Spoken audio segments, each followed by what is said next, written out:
मूलांक एक वालों का नजरिया रहता है कि मैं नहीं झुकूंगा।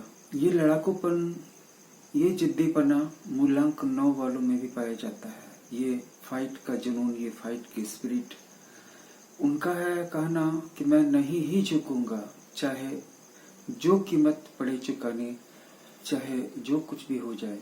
मूलांक 3 वाले भी जिद्दी होते हैं, लेकिन वो लड़ाकू नहीं होते हैं। वो सिर्फ काम करने के मामले में अपने प्रिंसिपल पे दृढ़ रहते हैं। उनके सिद्धांत, उनके काम करने का तौर तरीका, इसमें वो अटल होते हैं। इस मामले में वो दृढ़ निश्चयी होते हैं। और साथ ही साथ उनके जो बोलने का जो तरीका होता है, उसमें अथॉरिटी होती है, उसमें बोल्डनेस होती है, उसमें करेज होता है। शुरू में ही ऐसा बोलेंगे, इतने करेज के साथ बोलेंगे कि सामने वाले को फिर हिम्मत न पड़ेगी कि उनकी बात को काट सके या उनका विरोध कर लें। और सभी हार करके उनका नेतृत्व स्वीकार कर लेते हैं, मूलांक 3 वालों का। लेकिन इसका ये मतलब नहीं है कि मूलांक 3 वाले किसी से लड़ाई करने की सीमा तक उतरेंगे। वो लड़ाकू नहीं होते हैं। लड़ाकू होते हैं मूलांक 1 वाले और मूलांक 9 वाले। इनमें भी मूलांक 9 वाले ज्यादा जिद्दी होते हैं। ये अपना बहुत कुछ नुकसान उठा करके भी लेकिन लड़ाई के मैदान से पीछे नहीं हटते हैं। मूलांक 1 वाले भी स्वाभिमानी होते हैं। उनमें घमंड होता है, उनमें स्वाभिमान की मात्रा होती है, आत्म सम्मान की भावना होती है, गर्व की भावना होती है, मद होता है, अकड़ होती है। लेकिन जब परिस्थिति आती है और जहां पर मिट जाने का खतरा होता है, टूट जाने का, गिर जाने का, हार जाने का, उस जगह पे वो कंप्रोमाइज कर लेते हैं। उस जगह पे वो हार मान लेते हैं। उस जगह पे वो लड़ाई का मैदान छोड़ देते हैं, पीछे हट जाते हैं, भाग जाते हैं। लेकिन मूलांक 9 वाले कट जाएंगे, मर जाएंगे, गिर जाएंगे, लेकिन अगर उन्होंने लड़ाई शुरू कर दी है, चाहे वो किसी भी तरह का कॉम्बैट हो, तो फिर पीछे हटने की बात तो बिल्कुल नामुमकिन है, असंभव है, इम्पॉसिबल है। इसके बाद जितने भी सारे मूलांक हैं, उन सब का अलग अलग चरित्र, दोहरा चरित्र या एकल चरित्र देखने को मिलता है। कोई कोई एकात्मक है, किन्हीं किन्हीं में दोहरा चरित्र है। मूलांक 2 वाले बिल्कुल ही सौम्य स्वभाव के, सॉफ्ट नेचर के होते हैं।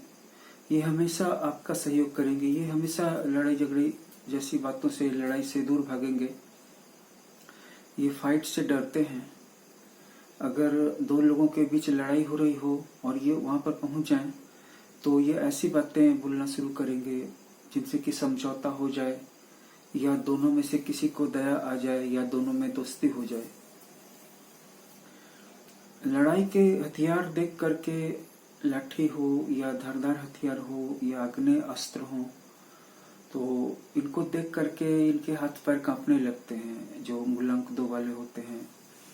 और मूलांक 2 वालों की सबसे बड़ी पहचान यह है कि उनकी आवाज कड़क नहीं होगी, उनकी आवाज बहुत ही कोमल होगी और वो ज्यादा शब्दों का प्रयोग करेंगे। छोटी सी बात को भी समझाने के लिए बहुत ज्यादा शब्दों का प्रयोग करेंगे। और साथ ही साथ दोस्त हो या दुश्मन, हर जगह किसी भी बात को बहुत सोच समझ करके निकालेंगे, बहुत धीरे धीरे बोलेंगे कि कहीं उनकी बात से किसी को चोट न लग जाए, कहीं उनकी बात को सुन करके कोई न बिगड़ जाए उनपे। यानी कि वो लड़ाई झगड़ा तो दूर रहा, लेकिन बात भी इस ढंग की करेंगे और डरते हुए करेंगे कि कहीं कोई दूसरा उन पर बिगड़ न जाए। तो ये थोड़े दब्बूपन की या डरपोकपन की निशानी है। और मूलांक 2 वालों में करेज की थोड़ी कमी होती है, तो वो एक अच्छे सहायक बनते हैं। कोई बहुत बड़ा अधिकारी हो, कोई बहुत बड़ा राजनेता हो, कोई बहुत बड़ा लीडर हो, अपने क्षेत्र का, टीम का लीडर हो, ऑफिस का लीडर हो, प्रोजेक्ट का लीडर हो, मैनेजमेंट का लीडर हो, या पॉलिटिकल पार्टी का लीडर हो, तो अगर उसके साथ उसका सहायक भी अगर गर्म स्वभाव का होगा, स्वाभिमानी होगा, तो सहयोग कैसे दे पाएगा? वो किसी न किसी बात में अड़ जाएगा या किसी बात में हर्ट हो जाएगा। अगर मूलांक 1 या मूलांक 9 वाला कोई व्यक्ति या मूलांक 3 वाला व्यक्ति अगर पर्सनल असिस्टेंट है तो वो अपने बॉस से ही बहस कर लेगा, और आप उसे थोड़ी सी भी बात समझा नहीं पाएंगे, वो अपने बॉस को ही बदलने की कोशिश करेगा। अगर आप उसे आपने कुछ कह दिया या बोल दिया या डांट दिया तब फिर वो उसी समय अपनी जॉब को छोड़ देगा। मूलांक 2 वाले व्यक्तियों से जिनका जन्म 2 तारीख को हुआ है, 11 तारीख को हुआ है, या 20 तारीख को हुआ है, या 29 तारीख को, या फिर सोमवार को जन्म हुआ है, तो ऐसे लोगों को आप 2-4 बातें कह भी सकते हैं, फिर भी वो आपका साथ छोड़ करके नहीं जाएंगे और अपनी नौकरी को भी छोड़ेंगे नहीं, क्योंकि इनके अंदर में नौकरी छूटने का भी बहुत डर होता है, और जिसके कारण वो अपने स्वाभिमान को दबा लेते हैं, कॉम्प्रोमाइज कर लेते हैं।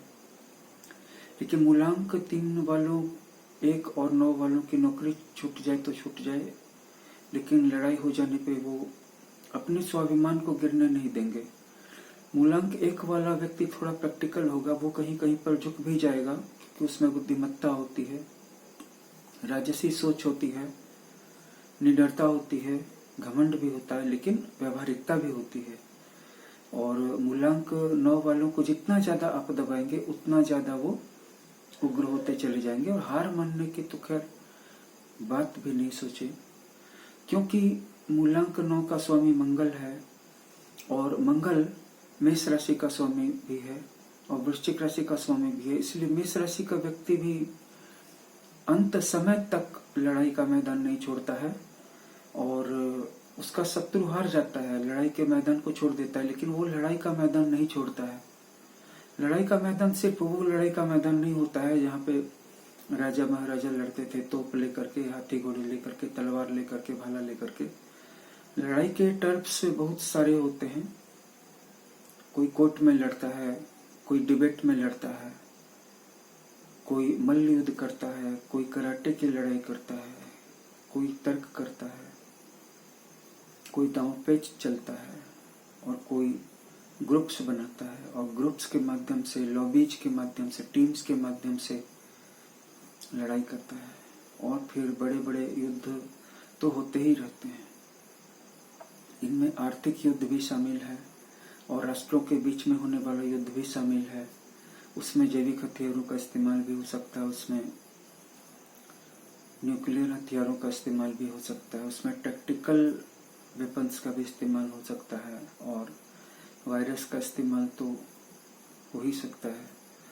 तो इन सारी चीज़ों को जब आप ध्यान से देखेंगे और किसी राष्ट्र के लीडर की जन्म पत्री को देखेंगे और उसके मूलांक को समझने की कोशिश करेंगे, तो जिन जिन लोगों ने, यानी कि जिन जिन देशों के नेताओं ने अपने देश को और दुनिया को युद्ध की आग में झोंका है और खींचा है, उनका मंगल बहुत स्ट्रांग था, कहीं न कहीं 9 मूलांक से उनका संबंध था।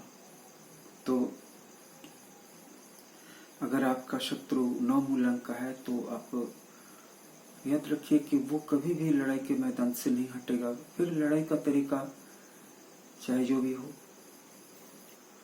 तो चलिए, इस वीडियो में इतना ही। ये मूलांक पर आधारित वीडियो आपको पसंद आया हो तो इसे लाइक जरूर कर दीजिएगा, इस चैनल को सब्सक्राइब कर लीजिएगा। धन्यवाद।